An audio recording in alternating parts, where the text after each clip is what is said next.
Hello students, today we are going to discuss about modals. Modals are auxiliary verbs. But before that, we should know about auxiliary verbs. So, auxiliary verbs are helping verbs. They help to form the tenses, voices and moods of the main verb. Now these auxiliary verbs are of two kinds, primary auxiliaries and modal auxiliaries. Now let's discuss about primary auxiliaries. Primary auxiliaries are be, do and have. The forms of be are am, is, are, was and were. The forms of do are do, does and did. The forms of have are have, has and had. Now these primary auxiliaries can be used independently as a principal verb also. For example, he is a rich man. Primary auxiliaries change their form according to the person and number of the subject. For example, I am going home. Modal auxiliaries are may, might, can, could, must, shall, should, will, would, ought to, need, used to and dare. Now these modal auxiliaries can't be used independently as a principal verb. For example, he will go.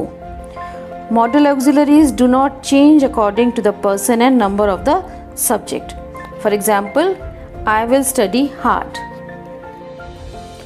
Verbs that are used with other verbs to express ability, possibility, permission, obligation, willingness, wish, advice, necessity, habit, etc. are called modal or modal auxiliaries. They are as follows. You can see can. Can is used for ability. For example, I can do several things at the same time. Next, it is used for when something is possible. For example, miracles can happen. Next is for permission. For example, you can go now. Then in informal request, when you request someone. Example, can you come for a minute? Next is could. Could is the past form of can. For example, she said she could pay for us as well.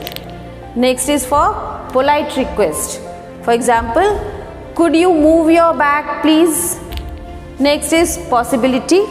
For example, it could be that he missed the train. Next model is may. May is used for possibility. For example, it may rain tomorrow.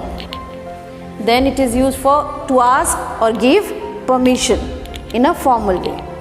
May I speak? Next is might. Might is the past form of may. For example, he said he might change his mind. Next, it is used for possibility.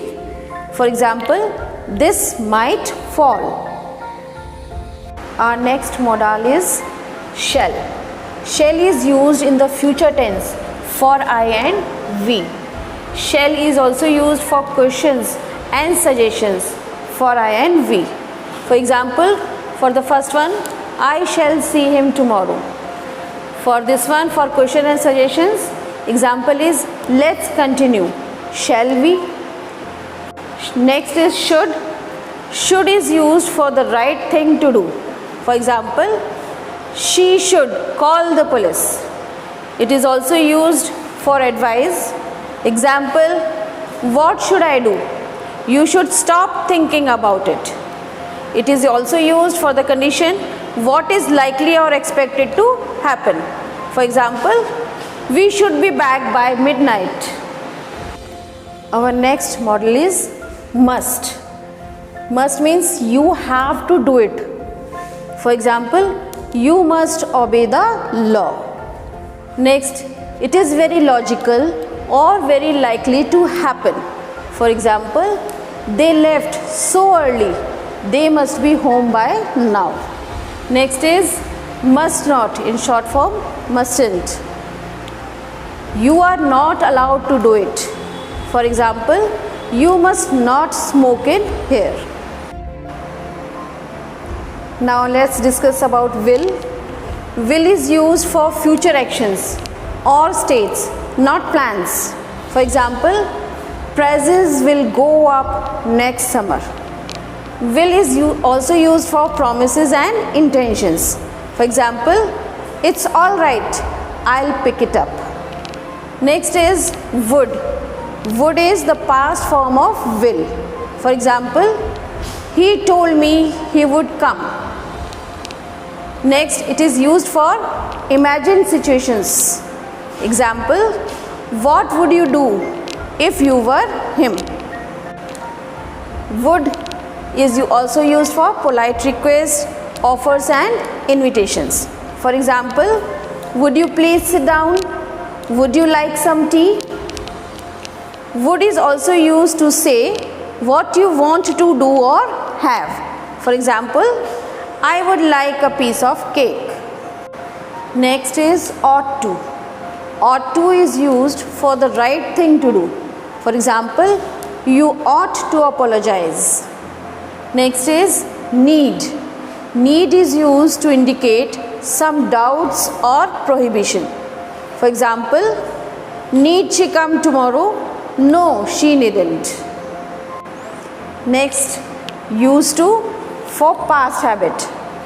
For example, he used to live here. Next one, dare. It is used in negative sentences. For example, he dare not fight with me. In interrogative sentences, how dare he say such rude things about me. We can use dare in sentences expressing some doubts. I wonder whether he dare try. I hope you all have understood this. Thank you.